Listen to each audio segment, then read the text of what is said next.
Saudara-saudara, para bapak dan ibu yang berbahagia, dalam kesempatan malam hari ini, kita akan membahas salah satu dharma yang saya kira cukup penting, karena hal ini berhubungan dengan kehidupan kita sehari-hari. Banyak orang sering hanya berpikir bahwa agama Buddha adalah agama sembahyang. Artinya, kalau kita sudah sembahyang, sudah memasang dupa, memasang lilin, kemudian juga bisa hafal parita, bisa pergi ke wihara, mungkin menghafal beberapa nama biku. Kadang-kadang itu sudah dianggap sebagai seorang umat Buddha. Padahal sebetulnya secara dharma itu masih merupakan umat tradisional. Jadi walaupun buku parita Anda sudah hafal, tetap Anda adalah umat tradisional. Karena seseorang yang dianggap sebagai seorang umat Buddha adalah mereka yang melaksanakan dharma. Apakah yang disebutkan melaksanakan dharma? Adalah mereka yang bisa menjalani kehidupan ini sesuai dengan ajaran Sang Buddha. Dan saya yakin ajaran Sang Buddha bukan hanya berisikan pembacaan parita. Karena pembacaan parita ini sendiri adalah merupakan kebiasaan yang muncul setelah Sang Buddha wafat. Justru yang dilakukan oleh para umat Buddha ketika Sang Buddha masih hidup adalah mendengarkan dharma yang langsung diberikan Sang Buddha dan melaksanakannya di dalam kehidupan sehari-hari. Pada malam hari ini atau kesempatan sekarang ini, saya akan melihat atau mengajak Anda bersama-sama untuk melihat salah satu sutta ataupun kata yang cukup penting yang terdapat pada halaman 103, yaitu Jaya Manggala Gata, yang diartikan di sana adalah sebagai syair tentang kemenangan sempurna. Syair ini sebenarnya adalah berisikan 8 kemenangan Sang Buddha. Jadi di dalam kehidupan sehari-hari, Sang Buddha banyak juga mengalami kesulitan. Dikelompokkan ada 8 kesulitan yang dihadapi dengan berbagai cara. Dan ini sangat penting, karena di dalam kehidupan kita sehari-hari, kita sendiri juga banyak mengalami kesulitan. Baik kesulitan masalah keluarga, masalah kesehatan, masalah ekonomi, apa saja, kita pasti mengalami kesulitan. Nah, justru dengan kita melihat Jaya Manggala Gata pada halaman 103 ini, buku Parita Wiru, kita nanti akan melihat bagaimana kesulitan-kesulitan ini dihadapi oleh Sang Buddha. Caranya bagaimana? Di situ ada 8 cara yang bisa kita lakukan bersama. Supaya kita bisa memperjelas wawasan kita langsung melihat pada terjemahan kata tersebut, Jaya Manggala Gata pada halaman 104. Saya akan bacakan bait yang pertama. Dengan 1000 tangan yang masing-masing memegang senjata, dengan menunggang gajah Girimekala, Mara bersama pasukannya meraung menakutkan. Raja para bijaksana, di sini yang dimaksudkan adalah Sang Buddha, menaklukkannya dengan Dhammadana. Dengan kekuatan ini, semoga engkau mendapat kemenangan sempurna. Kalau Anda pernah ke Balirejo, Jaya Manggala Gata ini sebetulnya telah dituangkan di dalam sebuah relief yang terdapat di depan dapur yang biasa kita kalau datang ke sana menjadi tempat makan umum. Nah, di depan dapur itu ada relief. Problem yang pertama yang dihadapi Sang Buddha yaitu bersama dengan Mara ini, yang naik gajah Girimekala, itu ada di sebelah, kalau kita menghadap relief itu, ada di sebelah kiri atas. Di situ ada seorang raksasa yang menunggang gajah besar yang turun dari udara. Mungkin Anda pernah ingat itu ya, dengan rombongannya.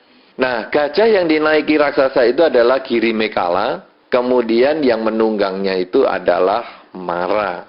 Mara sebetulnya adalah termasuk kelompok dewa. Pada saat itu, Mara melihat Pangeran Siddhartha yang belum menjadi Buddha, yang akan menjadi Buddha, sedang duduk di bawah pohon Bodhi. Kemudian Mara datang bersama rombongannya dan mengatakan, kamu tidak layak tinggal di sini, kamu tidak layak duduk di sini.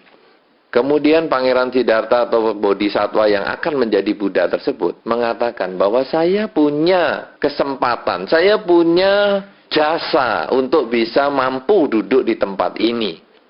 Apa buktinya? bahwa pada banyak kehidupan yang lewat, saya telah berbuat baik. Dan setiap kali saya berbuat baik, saya menuang jasa. Nah, apa artinya? Saya menuang air itu loh.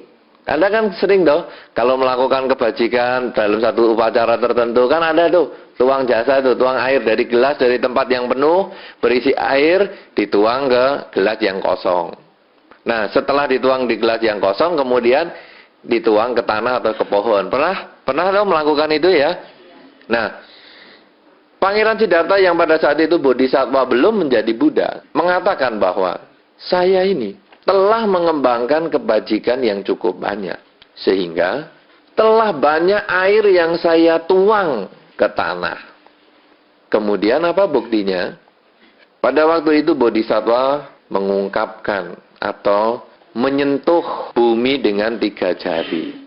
Jadi ada salah satu Buddha Rupang yang nanti berbentuk tangan kiri diletakkan di atas pangkuan dan tangan kanan memegang lutut kanannya dengan jari-jari menyentuh ke lantai. Mungkin pernah melihat semacam itu?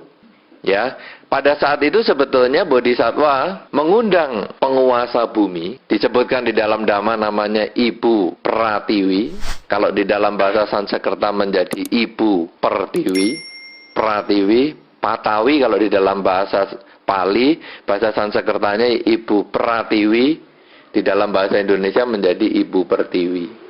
Pada waktu itu, Bodhisattva mengundang Ibu Pertiwi ini untuk datang. Kemudian ketika setelah Ibu Pertiwi ini datang, ditanya oleh Bodhisattva, kamu kan sudah seumur bumi ini. Nah sekarang, kamu kan juga sudah menjadi saksi bahwa saya sudah selalu berbuat baik. Oleh karena itu, apa buktinya bahwa saya telah melakukan kebaikan? Kemudian Ibu Pertiwi ini mengatakan bahwa setiap kali kamu berbuat baik kan kamu menuang jasa. Ketika kamu menuang jasa, air yang ke tanah itu kemudian saya simpan di dalam gelungan. Coba sekarang keluarkan airnya itu. Kemudian Ibu Pertiwi ini membuka gelungannya, air itu menetes sedikit demi sedikit. Ketika makin lama makin banyak air yang menetes, bahkan akhirnya mengalir dengan luar biasa, sampai akhirnya menjadi banjir. Dan Mara beserta rombongannya ini hanyut oleh air kebajikan yang dilakukan oleh Bodhisattva selama hidupnya. Nah ini adalah kisah yang melatar belakangi syair tersebut. Tapi dalam kehidupan kita sehari-hari bagaimana? Dalam kehidupan sehari-hari sebetulnya, kalau kita menghadapi kesulitan, kebajikan kita dengan kerelaan inilah yang kadang bisa menolong kita. Jadi tidak harus menuang air setiap kali berbuat baik, menuang jasa terus, bukan itu. Tujuan dari syair ini bukan itu, tapi tujuannya adalah bahwa kita memperbanyak kerelaan. Karena biasanya ketika Anda menuang jasa itu adalah ketika Anda setelah berdana. Baik berdana materi ataupun berdana yang bukan materi, Anda bisa tuangkan jasa. Nah sebetulnya dana inilah yang kita perbanyak dalam kehidupan kita. Karena dana inilah yang kadang menyelamatkan hidup kita. Kesulitan-kesulitan Anda kadang bisa selesai dengan kerelaan bersifat materi. Misalnya bagaimana? Lampu merah dilanggar, disemprit polisi. Nah ini kerelaan bersifat materi. Banyak membantu untuk menyelesaikan masalah ini. Saya kira Anda sudah mahir untuk bagian ini. Tetapi juga di dalam usaha, di dalam perdagangan, di dalam kehidupan bermasyarakat, kadang di dalam persaingan, kita juga sering menghadapi masalah. Coba kalau Anda lihat dalam kehidupan Anda sehari-hari, hampir semua toko itu berkumpul bersama. Toko yang sejenis, toko emas, jejeran, bersama-sama. Toko buah, jejeran, bersama-sama. Kan selalu begitu, bengkel, jejeran semua. Bagaimana kita harus bisa memenangkan seperti itu? Bagaimana kita harus melawan Mara tadi? Mara yang musuhnya kita, baik toko-toko di sebelah kita itu. Bagaimana? Kerelaan. Banyak melakukan kebajikan. Kadang-kadang malah ada kerelaannya bayar calo. Ada satu toko sepeda motor, karena sebelahnya juga banyak sepeda motor, dia mengatakan gini, tukang becak yang bisa nyarikan lengganan saya kasih, pure. Akhirnya orang yang beli mau di sebelahnya dikasih tahu, beli di sini loh lebih murah. Pure. Ini adalah kerelaan. Demikian besar kekuatan kerelaan itu untuk menyelesaikan masalah kita. Kalau kita sudah membaca syair yang pertama, maka kita tentu di dalam kehidupan kita akan bersemangat untuk mengembangkan kebajikan sebanyak mungkin, karena kebajikan itu yang akan menolong kita. Seperti air yang telah dituang oleh bodhisattva selama hidupnya tadi, yang bisa mengusir mara, mengusir kesulitan di dalam praktek meditasi beliau. Sehingga akhirnya setelah mara pergi, bodhisattva bisa bermeditasi dan mencapai kesucian pada saat Waisak. Nah, syair yang kedua adalah lebih dari mara yang membuat onar sepanjang malam, adalah yaka alawaka yang menakutkan, bengis dan congkak. Raja para bijaksana menaklukkannya, menjinakkannya dengan kesabaran. Dengan kekuatan ini, semoga engkau mendapat kemenangan sempurna. Yaka alawaka di dalam relief itu, kalau Anda melihat relief, itu adalah yaka, yaitu seorang raksasa yang berada di sebagian kanan Sang Buddha. Ya, di situ kelihatan raksasa yang rambutnya panjang, kukunya panjang, yang terdorong oleh kekuatan Sang Buddha. Ini sebetulnya adalah merupakan satu cerita dulunya. Ada yaka atau raksasa yang bernama Alawaka ini yang suka memakan manusia. Kemana saja dia suka makan manusia. Bahkan satu ketika dia ingin memakan Sang Buddha. Nah, dengan kesabaran yang dimiliki Sang Buddha, maka yaka ini akhirnya tunduk dan akhirnya malah mengikut Sang Buddha. Apa yang kita bisa lakukan di dalam kehidupan sehari-hari? Banyak masalah, baik di dalam keluarga maupun di dalam kehidupan bermasyarakat, belum tentu selesai dengan dana. Ada saat tertentu kita perlu bersabar menghadapi masalah tersebut. Contoh misalnya, kita sakit. Walaupun Anda punya duit banyak.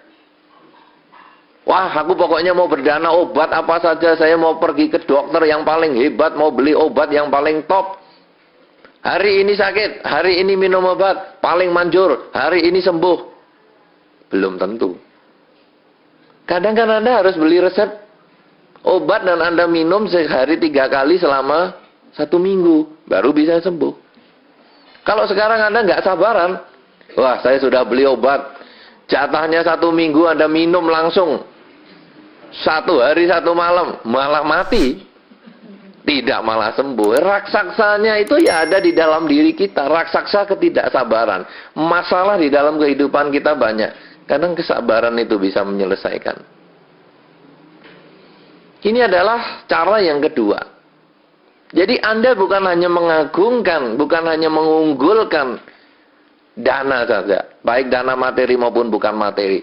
Kesabaran ini adalah bagian yang perlu Anda kerjakan juga. Kemudian yang ketiga, nalagiri gajah mulia menjadi sangat gila. Sangat kejam bagaikan hutan terbakar. Bagai senjata roda atau halilintar. Raja para bijaksana menaklukkannya dengan percikan air cinta kasih. Dengan kekuatan ini, semoga engkau mendapat kemenangan sempurna. Di dalam relief depan dapur itu, kalau nanti Anda ingat pembicaraan kita pada hari ini, maka ketika Anda melihat gambar tersebut, ada seekor gajah lagi yang besar. Kalau tadi ada gajah kecil yang ditunggangi Mara, sekarang ada gajah besar di sebelah kiri Sang Buddha. Ya, kalau kita melihat gambar tersebut, di sebelah bagian kiri kita ada gajah besar yang menunduk. Diceritakan bahwa pada zaman itu hukuman mati yang dilakukan oleh kerajaan itu bukan dipenggal algojo. Ya, jadi kalau seseorang dihukum mati bukan dipenggal algojo dengan pedang ataupun golok, tetapi dengan diinjak gajah. Ya, mungkin Anda setelah melihat beberapa film riwayat Sang Buddha dari banyak versi, VCD-VCD-nya cukup banyak. Di situ ada gajah yang suka menginjak kepala orang. Jadi orangnya itu ditanam, orang yang terhukum itu ditanam di dalam tanah, yang tinggal hanya kepalanya saja. Kemudian nanti gajahnya di situ, dia sudah tahu tugasnya. Kepala yang ada di atas tanah itu diinjak, pecah kepalanya, matilah dia. Karma buruk tidak ada pada si Albojo. Karma buruknya kan cukup gajahnya saja. Nah, sekarang Nalagiri ini adalah gajah kerajaan yang suka membunuh itu. Pada waktu itu diberi minuman ciu, diberi arak oleh Dewa Data. Ya, tentu Anda ingat Dewa Data. Wah, Nalagiri setelah dikasih minuman keras, telerlah dia. Kemudian dengan bengis dia maju, diarahkan untuk membunuh Sang Buddha. Pada waktu itu Sang Buddha sudah disuruh minggir oleh para muridnya. Sang Buddha minggir saja, jangan di depan sini, nanti diterjang oleh Nalagiri. Tetapi Sang Buddha tetap mengatakan, ya biar aja, yang lain yang minggir, saya akan hadapi sendiri. Lalu apa yang dilakukan oleh Sang Buddha? Sang Buddha memancarkan cinta kasih.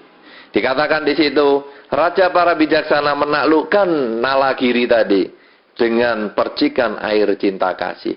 Maksudnya adalah dengan pikiran cinta kasih. Mengembangkan kalimat semoga semua makhluk bahagia. Semoga semua makhluk bahagia. Semoga semua makhluk bahagia. Dipancarkan terus menerus.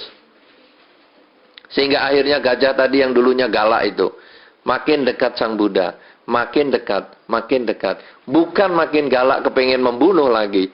Justru dia makin melunak, melunak, melunak. Sampai di depan Sang Buddha, gajah tersebut bernama Skara. Nah, ini adalah riwayat syair yang ketiga tersebut.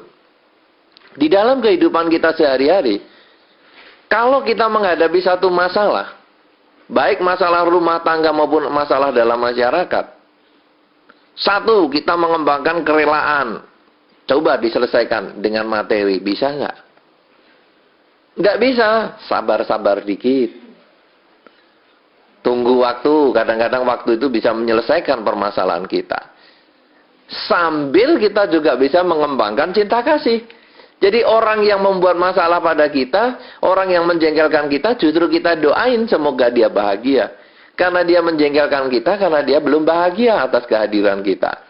Ya pancarkan aja. Semoga dia bahagia, semoga semua makhluk bahagia, semoga dia bahagia, semoga semua makhluk bahagia. Banyak bukti bahwa dengan mengucapkan semoga semua makhluk bahagia sesering mungkin, kita akan mendapatkan kebahagiaan. Salah satu bukti yang paling nyata adalah, kalau Anda pergi ke rumah seseorang yang punya anjing, lalu Anda digonggong anjing. Pernah Anda mencoba dengan mengucapkan semoga semua makhluk bahagia? Pernah? Tidak pernah? Nah, Anda boleh nanti praktekkan di rumah ya. Nanti, oh tidak, Anda ucapkan dulu, semoga kamu bahagia, semoga semua makhluk bahagia. Nanti yang gonggong-gonggong itu, biasanya diam. Tapi kalau nggak diam, Anda kan takut digigit toh. Berdana. Paha ayam dilempar. Nah, ini kan juga yang pertama tadi kan berdana, paha ayam dilempar, ayam goreng. Wah, pasti anjingnya gigitnya paha ayam, nggak gigit Anda lagi sudah.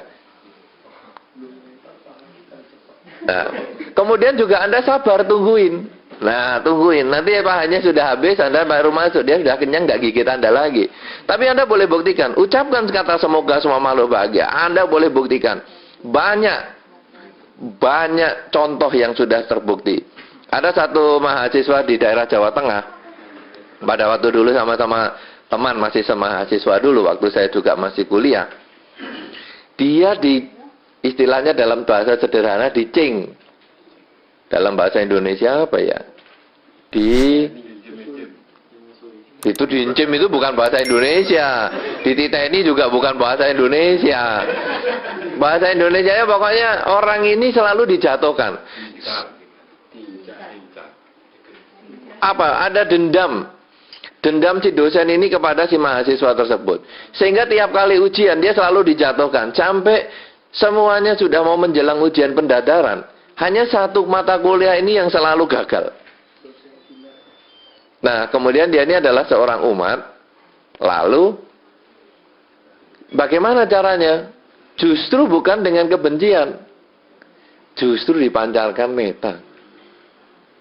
Ya, justru dengan mengucapkan kepada dosennya itu tiap malam bayangin mukanya dosen tersebut, mengucapkan semoga kamu bahagia, semoga semua makhluk bahagia, semoga kamu bahagia, semoga semua makhluk bahagia. Dalam 2-3 bulan digitukan, ujian lulus. Anda boleh buktikan itu. Bahkan kadang-kadang ini disalahgunakan. Saya katakan disalahgunakan artinya saya katakan bukan untuk Anda pakai. Tapi kadang-kadang larangan ini malah sering dilanggar. Karena kadang ada orang tanya, apa tuh gunanya larangan? Untuk dilanggar. Nah, peraturan adalah untuk dilanggar, kan begitu. Kita misalnya mau suka sama seseorang. Ya kalau cowok masih suka sama cewek, tapi kan cewek bisa juga suka sama cowok toh. Kok sulit ya? Nah ini dia, pancarkan meta. Nah, ini saya katakan bukan untuk dilakukan, tapi nanti bisa memberi ide untuk dilakukan. Itu karma tanggung sendiri, itu karma buruk soalnya memaksa orang. Ya, tapi kalau sekarang yang tadi nalagiri ini dia bukan karma buruk, karena memang untuk menundukkan, ya pancarkan meta. Si dosen juga begitu. Tapi kalau membuat orang senang sama kita, padahal dulunya nggak senang, ini ya termasuk karma buruk. Tidak suka dia, pancarkan semoga kamu bahagia, semoga semua makhluk bahagia. 2-3 bulan digituin, lihat kita tuh lain pandangannya. Rasanya kok kamu nih baik sekali ya sama aku. Lah padahal pancaran metanya itu. Ini bisa kita lakukan, cuman Anda jangan kerjakan. Yang Anda kerjakan kalau dosennya menjengkelkan, Anda boleh pancarkan semoga kamu bahagia, semoga semua makhluk bahagia. Lulus nanti dengan nilai bagus. Ya. Malah kalau Anda berani maju lagi, besok ujian soalnya apa ya? Wah, sini, aduh, nyaman sekali. Ya.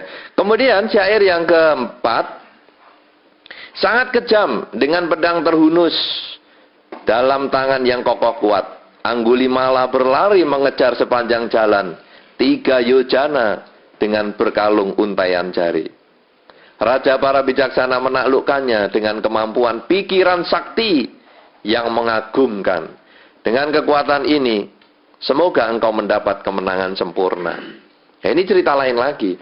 Anggulimala, kalau di dalam relief tadi adalah, kalau kita menghadap Sang Buddha di kanan bagian bawah, itu ada orang yang sedang tengkurap. Ya. Nah, pada saat itu Anggulimala ini adalah orang yang suka mengambil jari telunjuk seseorang. Dikoleksi jarinya. Ya, Anda suka koleksi apa? Mungkin suka koleksi aksesoris pemain bola, suka koleksi perangko, suka koleksi bintang-bintang film. Lah Anggulimala ini koleksinya jari manusia. Ya, nah jari manusia kalau dikumpulkan kan tentu nggak mau. Anda kan nggak mau tadi minta sini minta jarimu. Oh ya silahkan ambil lagi, besok tumbuh lagi kok. Saya kira tidak begitu, kalau kuku ya bakal dikasih. Nah sehingga Anggulimala ini meminta jari sambil memotong kepalanya orang. Nah tapi yang dikalungkan adalah jari. Ya, jarinya dikalungkan, dia mau nyari 1000 jari. Sudah terkumpul 999, angka 999. Tinggal 1. Wah, namanya kalau sudah tinggal 1 kan emosi tinggi sekali. Waduh, sudah game point ini, hampir ini sudah mau selesai ini, sudah mau game. Wah, kejar. Siapa hari ini yang lewat? Ibunya sendiri. Nggak apa-apa, ibunya potong aja jarinya, pokoknya kumpulin.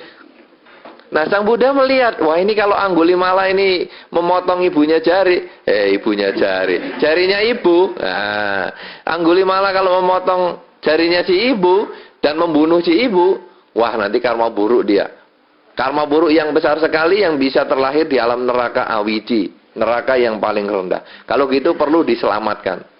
Sehingga Sang Buddha dengan sengaja berjalan mendekati Anggulimala. Wah, Anggulimala happy. Oh, Untung ada pertapa yang tidak punya keluarga. Dia dipotong pun kepalanya kan nggak ada yang protes. Daripada ibu saya lebih baik si pertapa ini. Wah, akhirnya dia ganti objek. Ibunya, lepaskan. Sekarang saya mau kejar pertapa ini. Pertapa ini kan jalan santai-santai sang Buddha. Jalan santai-santai. Nah, Anggulimala juga pertama jalan, nyusul. Tapi kok jalannya sang Buddha ini kok cepat sekali ya. Dari jalan pelan, Anggulimala jalannya lebih cepat, sampai lari cepat sekali. Belum nyusul-nyusul, padahal sang Buddha jalannya santai-santai. Kenapa? Karena sang Buddha menggunakan kesaktiannya. Jalan kelihatan santai, tapi sekali melangkah 80 km per jam. Seret. Walah, yang lari ngebut nggak bisa. Nah, akhirnya Anggulimala capek kehabisan napas, dia jatuh ke tanah, kemudian dia ngomong, pertapa, berhenti. Sang Buddha menjawab, loh aku sudah berhenti, kamu kan yang masih bergerak. Anggulimala mengatakan, loh apanya saya yang sudah jatuh ke tanah ini, kamu yang masih jalan. Sang Buddha menjawab, saya sudah berhenti nafsu saya untuk membunuh. Kamu kan yang masih jalan nafsunya untuk membunuh. Nah, akhirnya Anggulimala berpikir, kamu siapa? Kok bisa sampai nasihati seperti itu? Dan sang Buddha membabarkan Dhamma sampai Anggulimala mengerti, dan kemudian Anggulimala malah menjadi biku dan tidak mau melakukan pembunuhan lagi. Nah, sekarang di dalam kehidupan sehari-hari, kalau kita menghadapi masalah baik di dalam rumah tangga maupun di dalam masyarakat, apa saja, kadang-kadang kita juga butuh loh kesaktian. Apa itu kesaktian? Macam-macam. Kesaktian ini sebetulnya adalah kekuatan pikiran. Kalau tadi kesaktian yang diarahkan kepada meta, semoga semua makhluk bahagia, tapi kesaktian ini bisa juga yang bersifat lain. Kadang-kadang seorang ibu bingung dengan anaknya yang stres, yang menjengkelkan, yang menyakitkan, yang sulit dikasih tahu. Kadang-kadang ibu ini lalu menggunakan foto anak tersebut, lalu diungkapkan di dalam hati seperti orang ngomong dengan anaknya tadi. Si A, nurutlah kamu dengan ibu. Nurutlah kamu dengan ibu. Lama-lama anaknya ini bisa nurut dengan orang tuanya.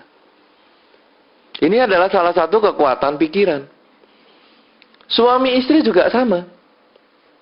Kadang-kadang suami sulit dikasih tahu istri, atau sebaliknya istri ngeyel, sulit dikasih tahu suami, sampai bingung orang gimana. Ini gampang. Kadang-kadang ada satu tradisi mengucapkan begini, pakai 3 jari yang kanan, tempel di ubun-ubunnya, pasangan hidup yang rewel tadi. Lalu sebutkan niatnya, kamu yang rewel, nurut ya, kamu mulai sekarang nurut. Kamu yang rewel ini mulai sekarang nurut. Nurut. Nurut.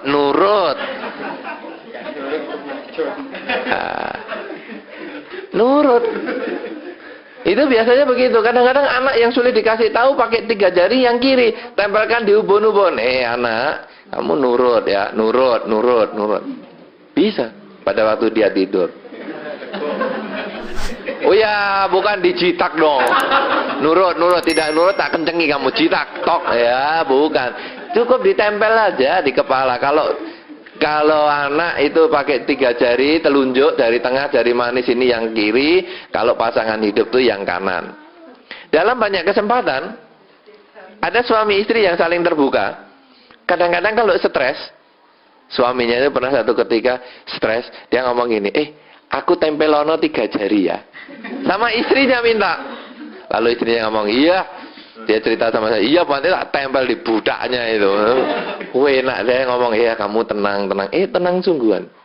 Ini kalau sebetulnya di dalam satu kondisi tertentu, kadang-kadang sebetulnya ini seperti mempengaruhi bawah sadar seperti hipnotis itu. Tapi bisa. Nah, ini kemampuan batin yang kita semua juga bisa miliki kok. Anda nanti kalau punya anak atau pasangan hidup atau siapa saja, coba Anda boleh lakukan. Anak Anda yang sulit kasih tahu, dengan kuping Anda, lakukan dengan 3 jari Anda. Ketika dia masih tidur, ucapkan niat Anda. Nanti kan nurut. Pasangan hidup Anda yang ngerewel dan ngeyel, 3 jari yang kanan. Apalagi kalau masih melek, waduh, pasti gegeran. Tapi kalau tidur, ya. Tapi siap-siap ya. Biasanya pasangan hidup kalau dipegang begini, pada waktu kita ngomong, karena kekuatan konsentrasi itu tinggi, kadang dia bangun. Maka Anda harus siap mengatakan. Kalau dia bangun, tanya, ngapain kamu? Nah, Anda harus siap jawabnya. Jangan, apa ya, pelongo-pelongo. Oh, kamu mau guna-guna saya. Dia bisa marah.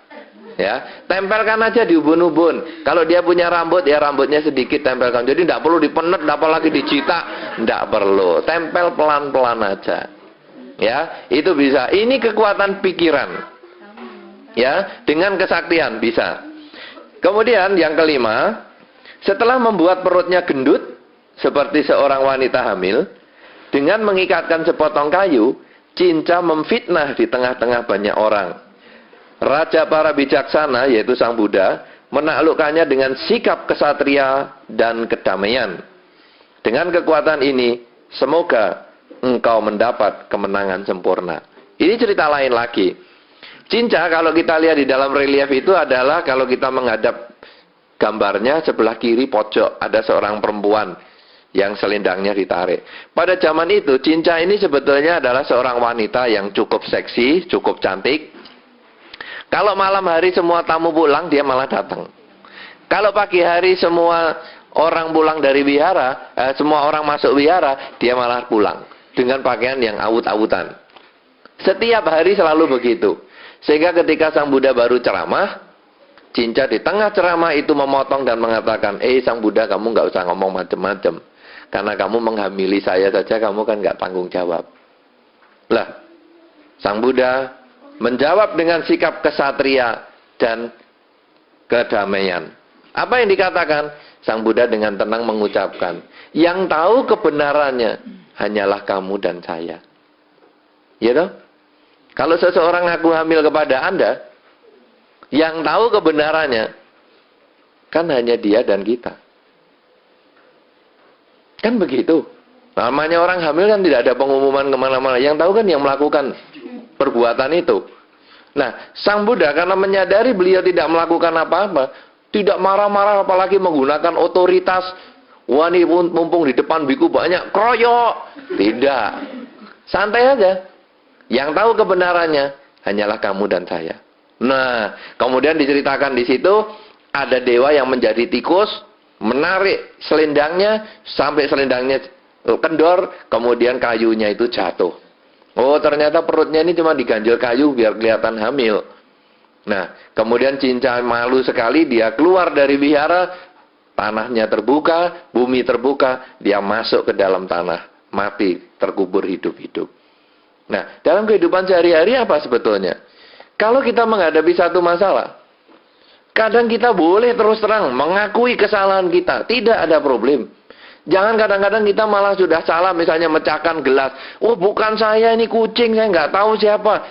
Kadang kita boleh mengakui terus terang, saya memang yang melakukan. Kita harus bertanggung jawab pada perbuatan yang kita miliki. Karena kita tidak bisa melemparkan tanggung jawab kita itu kepada orang lain. Kita hadapi, memang saya yang salah kok. Kalau saya yang salah, saya yang tanggung risikonya. Nah, ini adalah seperti sikap kesatria. Tidak perlu musuhan, panggil banyak orang, keroyok dia. Lah kalau memang kita salah kok. Nah, ini adalah perilaku kita dalam kehidupan sehari-hari. Kemudian yang keenam, Sacaka yang biasanya berkata menyimpang dari kebenaran, dengan pikiran buta mengembangkan teorinya bagaikan bendera. Raja para bijaksana, yaitu Sang Buddha, menaklukkannya dengan terangnya pelita kebijaksanaan. Dengan kekuatan ini, semoga engkau mendapat kemenangan sempurna. Sacaka itu, kalau kita menghadap relief, dia adalah pemuda yang berada di sebelah kanan. Jadi kalau kita menghadap relief itu, dia di sebelah kiri gambar. Kanannya Sang Buddha, di kiri gambar. Itu ada seorang pemuda yang anjali, itu adalah Sacaka. Sacaka adalah seorang pemuda pada zaman itu yang sangat pandai. Dia punya 1000 pertanyaan yang tak ada jawabnya. Kemana-mana pergi, bikin diskusi, semua kalah jadi muridnya dia. Semua kalah jadi muridnya dia. Satu ketika, Sacaka diskusi dengan Sang Buddha. Semua pertanyaan bisa terjawab. Malah pertanyaannya Sang Buddha tak terjawab. Nah, kemudian Cacaka ini dengan kekuatan diskusi tadi, akhirnya dia tunduk dan menjadi murid Sang Buddha. Dalam kehidupan bermasyarakat, dalam menghadapi kesulitan, kadang-kadang komunikasi itu perlu. Ini yang disarankan dalam Cacaka ini adalah komunikasi. Semua masalah tidak tentu harus selesai dengan dana. Semua masalah tidak harus selesai dengan misalnya sabar. Tapi kadang-kadang kita harus ngejak ngomong. Kenapa dong masalahnya? Kamu tuh ada problema apa? Ya, komunikasi yang baik itu sering menyelesaikan masalah. Jangan hanya dibiarkan masalah itu dengan kekerasan atau dengan kesaktian, belum tentu. Kadang dengan komunikasi. Nah, kemudian yang ketujuh adalah Nando Pananda. Naga berpengertian yang salah, memiliki kekuatan besar. Putra Sang Buddha yang terkemuka, yaitu Bante Moggallana-Thera, sebagai naga pergi untuk menjinakkannya. Raja bijaksana menaklukkannya dengan kekuatan sakti. Dengan kekuatan ini, semoga engkau mendapat kemenangan. Nando Pananda ini diceritakan adalah naga berkepala 7 yang menghambat perjalanan Sang Buddha dan rombongan ketika menuju ke suatu tempat. Nah, di sini Sang Buddha meminta Moggallana-Thera, seorang biku yang paling sakti, untuk menyelesaikan masalah tersebut. Dan Moggallana-Thera ini dengan kekuatan batinnya mau berubah menjadi naga, berperang dengan naga itu, sampai akhirnya naga Nando Pananda ini tunduk. Ya, kalau di dalam relief itu jelas sekali, karena gambar naganya cuma satu. Kalau kita melihat gambar itu, dia terletak di sebelah kanan. Artinya apa dalam kehidupan kita? Sang Buddha ini mengajarkan kita untuk mendelegasikan wewenang. Tidak semua masalah harus kita selesaikan sendiri. Kadang kita dengan pasangan hidup kita bermusuhan, jengkel, dengan teman kita cekcok, tidak baik dengan teman kita. Kadang kita bisa komunikasi dengan dia, selesai. Tapi kadang kita bisa menyuruh orang lain kok. Tolong ya, kasih tahu dia. Kenapa ya dia akhir-akhir ini kok jahat sama saya? Ini adalah mendelegasikan wewenang. Di sini kita bisa melihat bahwa Sang Buddha sebagai manajer yang luar biasa. Bukan hanya semua masalah diselesaikan sendiri. Kadang kita bisa menyuruh orang lain untuk membantu menyelesaikan masalah kita. Kita bisa melihat dengan menyuruh orang lain menyelesaikan masalah, apalagi di sini adalah Bante Moggallana sebagai murid Sang Buddha. Dengan menyelesaikan masalah, kita memberikan kesempatan kepada orang itu untuk percaya diri. Kalau sekarang dalam kehidupan sehari-hari, semua urusan Anda selesaikan sendiri, maka ketika kita sedang sakit, tidak ada orang yang bisa menggantikan kita. Tetapi ketika kita sedang sehat, kita mendelegasikan wewenang. Kadang-kadang urusan, ayolah kamu selesaikan. Dia bisa, maka dia punya keyakinan pada diri sendiri. Satu ketika kita sakit, atau tidak di tempat, atau kita tidak bisa ngurusi masalah, maka orang itu akan bisa menyelesaikan masalahnya dengan baik. Coba Anda perhatikan dalam kehidupan Anda sehari-hari. Semakin Anda semua mengerjakan sendiri, Anda semakin terikat dengan pekerjaan Anda. Semakin Anda bisa mendelegasikan wewenang Anda, maka Anda semakin happy. Dan usaha Anda, apa saja yang Anda kerjakan, ada Anda atau tidak ada Anda, semuanya akan berjalan dengan lancar. Kenapa? Kemampuan Anda mendelegasikan wewenang. Orang tua kepada anak juga begitu. Kalau dia bisa mendelegasikan wewenang kepada anak-anaknya, maka nanti kalau orang tuanya pun tidak di tempat, anak itu bisa melaksanakan tugasnya dengan baik. Saya kira manajemen mendelegasikan wewenang ini sangat terkenal di zaman sekarang. Sebetulnya sudah dilakukan oleh Sang Buddha 3000 tahun yang lalu. Karena itu, tidak harus semua masalah Anda selesaikan sendiri. Kadang perlu orang lain untuk menyelesaikan. Masalah yang ke-8 adalah bagaikan ular yang melilit pada lengan. Demikian pula pandangan salah yang dimiliki oleh Baka, Dewa Brahma yang memiliki sinar dan kekuatan. Raja para bijaksana menaklukkannya dengan obat pengetahuan. Dengan kekuatan ini, semoga engkau mendapat kemenangan. Ini adalah Brahma Baka. Kalau di gambar itu adalah Brahma yang mukanya 4 dengan tangan 8. Ya, kalau kita melihat di gambar itu, di relief tersebut adalah di kanan atas. Brahma Baka ini menganggap dirinya kekal, dia yang menciptakan dunia dan lain sebagainya. Kemudian Sang Buddha mengatakan, aku kan sudah tahu, kamu tuh sebetulnya dulu lahir sebagai ini. Saya pun dulu pernah kok lahir jadi Brahma seperti kamu. Nah, artinya apa? Menaklukkan dengan pengetahuan. Dalam kehidupan sehari-hari, kadang kan Anda juga mendapat masalah dari orang-orang tertentu. Wah, saya gini. Kita katakan, alah, aku tuh tahu loh. Kamu tuh riwayatnya apa dulu tahu. Kamu mau macam-macam tuh sama saya. Seolah-olah kita mau melebihi dia dengan pengetahuan kita. Itu kan juga bisa. Orang yang menyombongkan diri dengan kepandaiannya dengan, kamu tuh pandainya kan baru-baru ini. Oh, aku waktu bodohmu aku tahu kok. Ya, orang tua kadang menghadapi anak dengan ini. Anak yang idenya macam-macam, orang tua jawab, kamu itu loh, kamu belum lahir aja aku sudah pinter ngitung kok, kamu sekarang masih ngandani lagi. Nah ini orang tua jurusnya sering mengeluarkan jurus yang ke-8 ini. Tapi bagaimanapun juga, kalau ini dikatakan, inilah 8 syair kemenangan Sang Buddha, yang seharusnya dibaca dan direnungkan setiap hari tanpa rasa malas, sehingga orang mampu menghadapi berbagai rintangan. Orang bijaksana bahkan dapat mencapai pembebasan dan kebahagiaan. 8 kemenangan Sang Buddha ini jangan hanya Anda baca setiap hari, tapi Anda renungkan di dalam kehidupan sehari-hari. Bahwa semua masalah Anda, paling tidak ada 8 cara untuk menyelesaikannya. Dengan kerelaan yang Anda miliki, ataupun Anda bisa menggunakan kesabaran, ataupun Anda juga bisa menggunakan pancaran cinta kasih. Semoga dia bahagia, semoga semua makhluk bahagia. Atau mungkin Anda dengan kekuatan pikiran. Atau juga mungkin Anda dengan sikap kesatria. Anda ngaku kesalahan yang Anda lakukan dan Anda berterus terang sehingga bisa menyelesaikan masalah. Mungkin juga dengan komunikasi ataupun dengan mendelegasikan wewenang. Bahkan juga kadang kita mengatakan bahwa kita punya kelebihan dibandingkan dengan dia. Kalau Anda melaksanakan 8 hal ini dalam setiap menghadapi kesulitan, maka Jaya Manggalagata bukan hanya sekedar bacaan, tetapi menjadi cara hidup Anda dan Anda bisa mendapatkan kebahagiaan. Karena sesungguhnya kalau kita melaksanakan dharma di dalam kehidupan sehari-hari akan mendapatkan kebaikan dan kebahagiaan. Semoga Anda selalu berbahagia di dalam dharma. Semoga semua makhluk, baik yang tampak maupun yang tidak tampak, akan memperoleh kebaikan dan kebahagiaan sesuai dengan kondisi karmanya masing-masing. Sabe Sata Bawantu Sukitata.